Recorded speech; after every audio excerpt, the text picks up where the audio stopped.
In the last few videos we did a lot of talking, and I swear the talking is done for now. Just a quick information. Between episode 2 and now episode 3, I had a quick talk to the Tooth Fairy, and apparently the AdSense money came in, so I was able to buy some more stuff. And one of these things that I kind of forgot when I was planning all of this is a water thermometer that you can put like in between a tube and a rad, or a tube and whatever else. And it has a little monitor attached to it, like a little LCD monitor or whatever monitor. And it is able to display the temperature of the coolant, which is very, very important because I still need to decide if I want to use the temperature of the CPU or the temperature of the water. Naturally, using the water temperature would make a lot more sense. Of course it would. However, the delta T of the water will always be a lot smaller than the delta T of the CPU. And it's going to be a lot harder to create differences which are really measurable to a large extent. On the flip side, however, if I do it the other way around and I just measure like CPU temperature, what will happen is that I'm actually measuring the performance of the CPU block, which also doesn't make a lot of sense. But we will see that.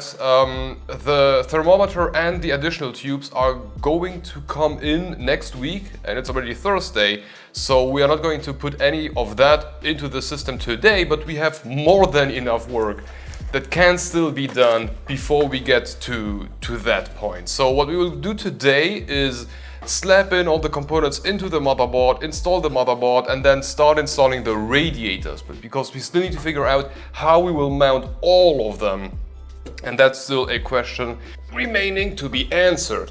Oh, and also I decided not to use the small barrow reservoir and pump. We will go for the very big Alpha Cool one, because I was able to buy a 105mm high acrylic like reservoir tube to put on top of it.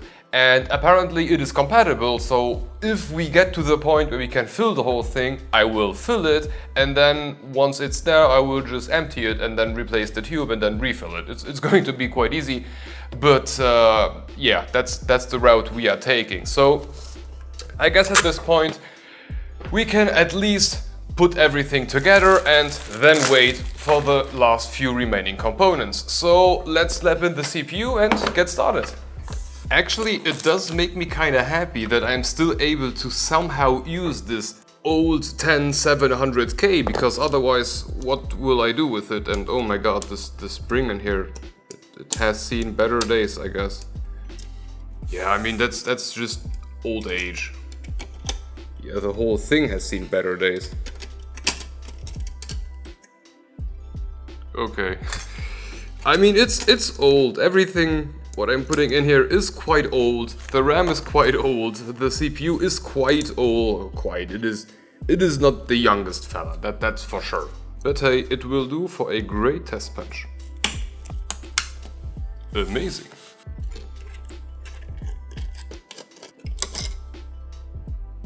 There is an SSD in here? There is an Intenso 120 gig SSD in here. What is this, a SATA? So I guess let's put it back into the top slot. Because why not? Oh no, let's put it where it was. Because apparently it worked at some point, so why shouldn't it work now? I really didn't expect that one. Okay. So I guess we won't need this one. Great. Still heavy AF. Really heavy AF. Look how cute this looks.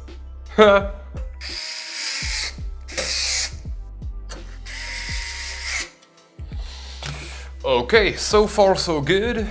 The motherboard is installed, and because this is a LGA 1200 socket, I am able to put on the backplate for it during or after the motherboard is installed, so that's all fine. Power supply could be next, but let's slap in my gigantic GPU. Oh, look at this bad boy. Oh my god, look at this performance. Oh yeah, this is one hell of a boy. Yeah, this will hold forever. It's so small, this whole thing. For the power supply, I already told you why I need to go fully modular, although I don't need it, and I don't need the 650 watts. But what I also do not need is custom cabling.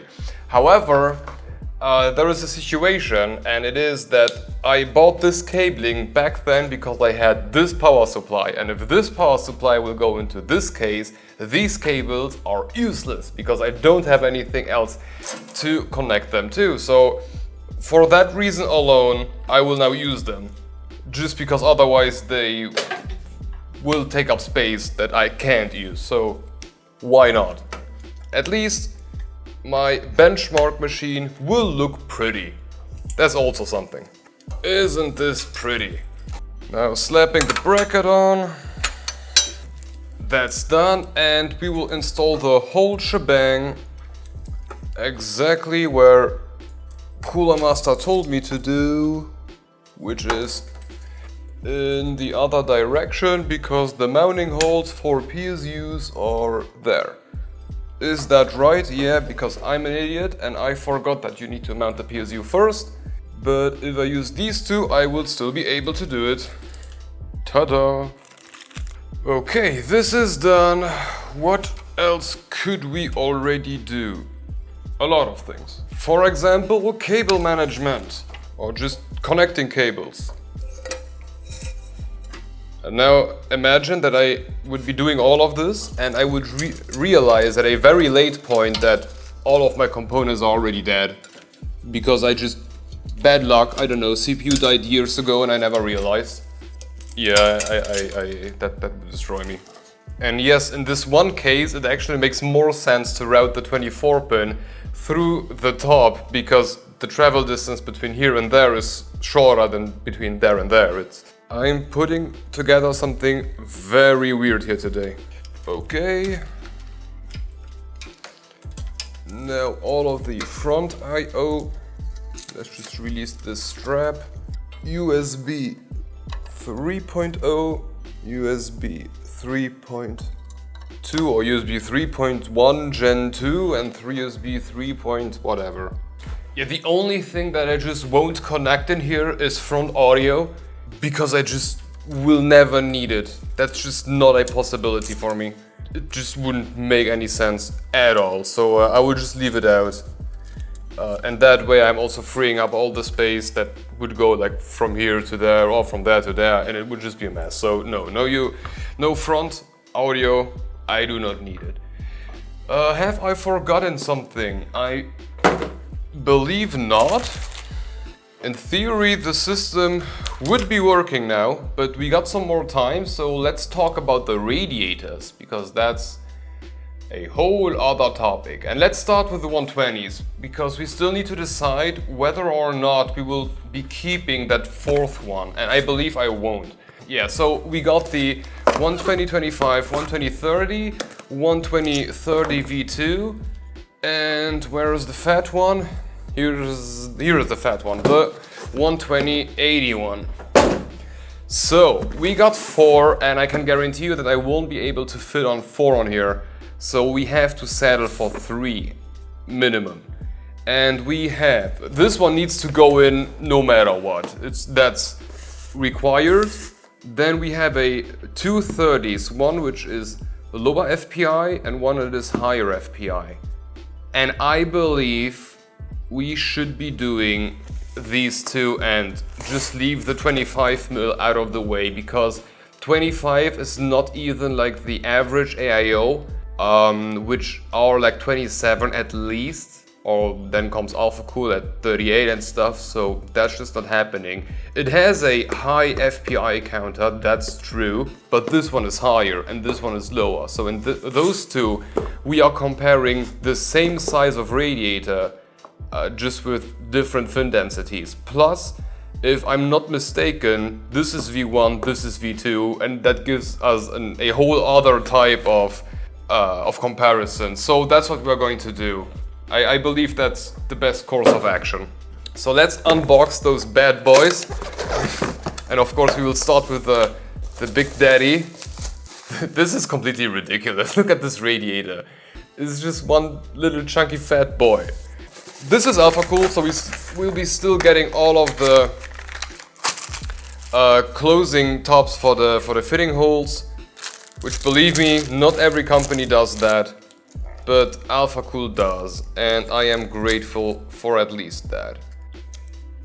Somewhere with something, Alpha Cool included, yeah, here, I knew it. In one of the boxes, Alpha Cool included their little, how do you want to call it, like, it's actually just a flathead screwdriver, but made out of plastic, so that you don't destroy half of your radiator in the process, which is kind of nice. And never forget, there is usually one in the bottom with Alpha Cool, and that's the one that people tend to forget sometimes. When I'm done, there will not be a lot left of this one, I can guarantee you that. Something else which is amazing is that Alpha Cool adds those 35mm long screws, and I will need those for example, the Fantex T30, because that one needs or requires the longer screws, given that it is 30mm long, which I'm very grateful for now. The only thing that annoys me each and every time with Alpha Cool is that they do not use like Phillips head screws. No, everything is like Torx. Why would you do that? Please stop doing that. Okay, so this is where we are standing. We have the very thick one with the very low fin density. We have the very high fin density one. And we have the regular fin density one. Oh no, those two are reversed. Yeah, this is the normal one, high fin density, very low fin density, but thick AF. This is going to be great.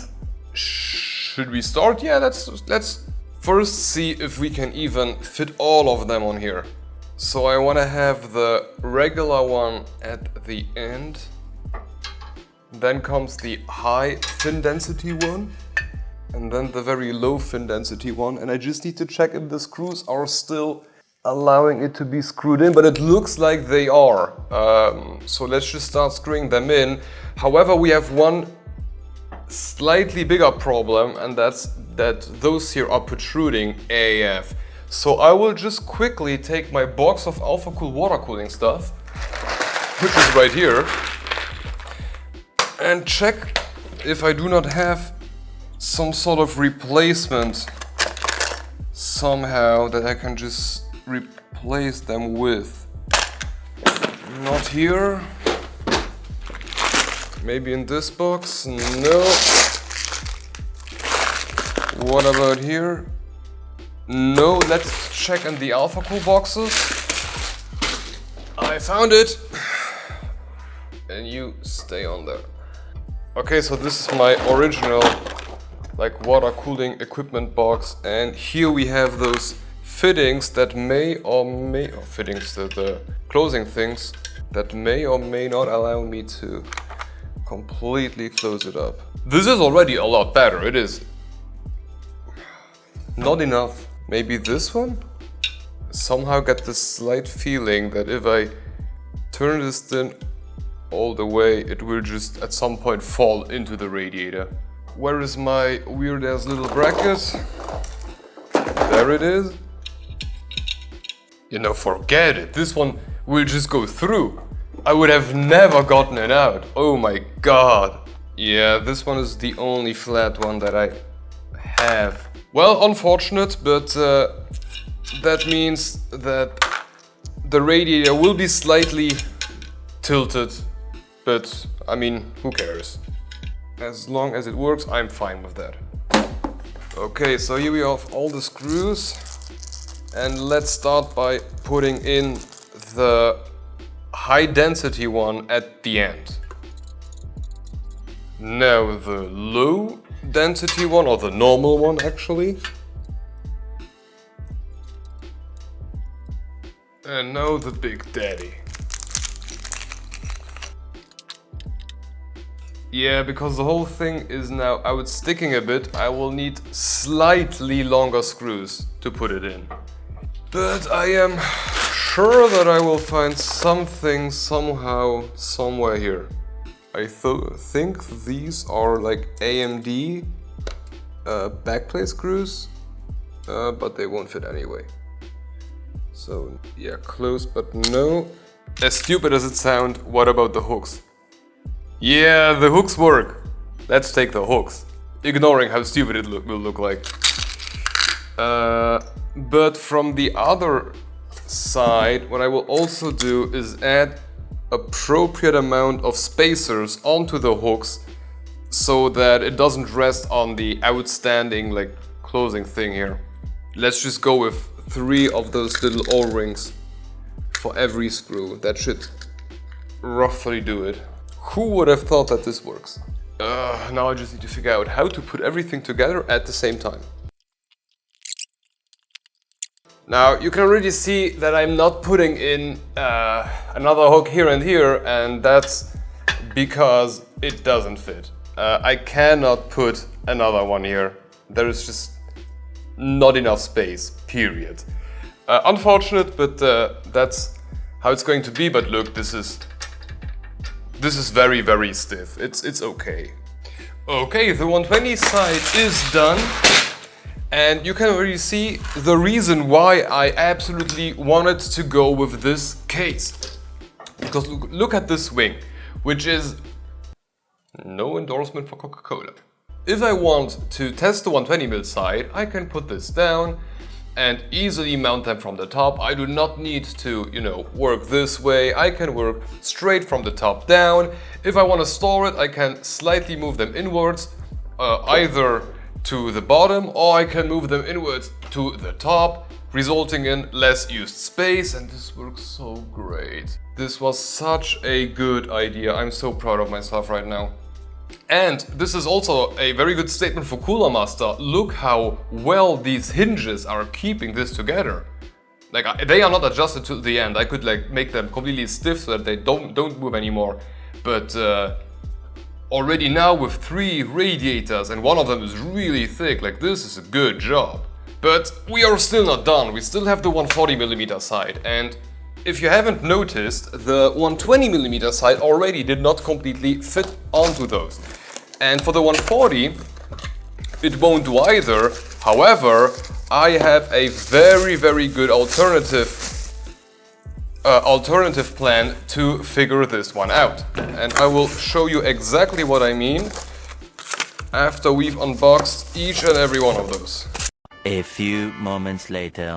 How ridiculous these are. Look at the size difference. So we have again regular, very high fin density. I think this one has the highest one, 19 FBI, which is very dense for an alpha cool, right? And it is really thin.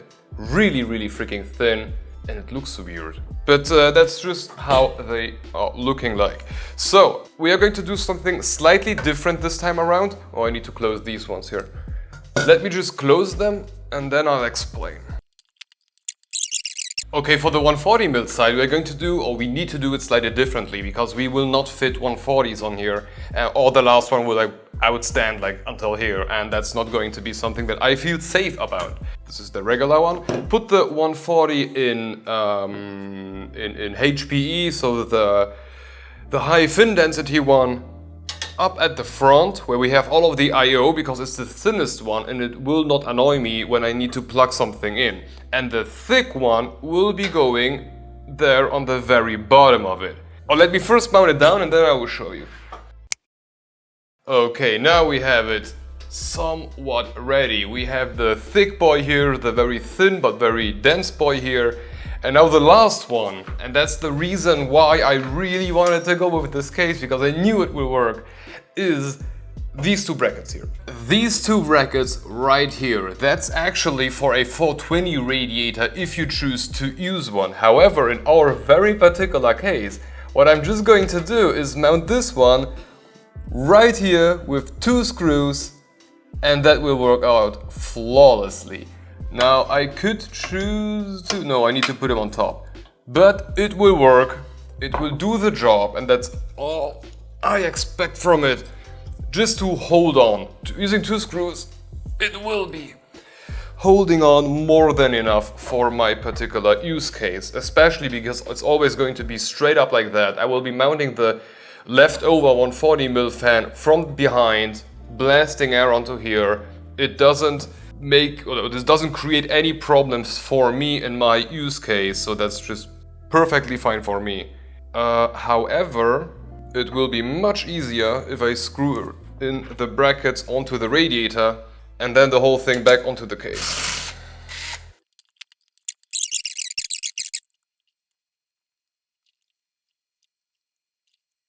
Oh boy, I think we are done for today. We have all of the radiators mounted. We have the thick boy 120, we have the thin boy 120, we have the dense boy 120, the thick boy 140, the dense one 140, and the regular one 140. And I am done for today.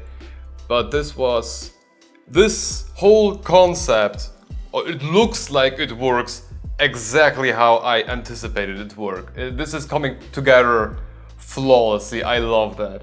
It looks like what the fuck. It looks like what the hell is wrong with me.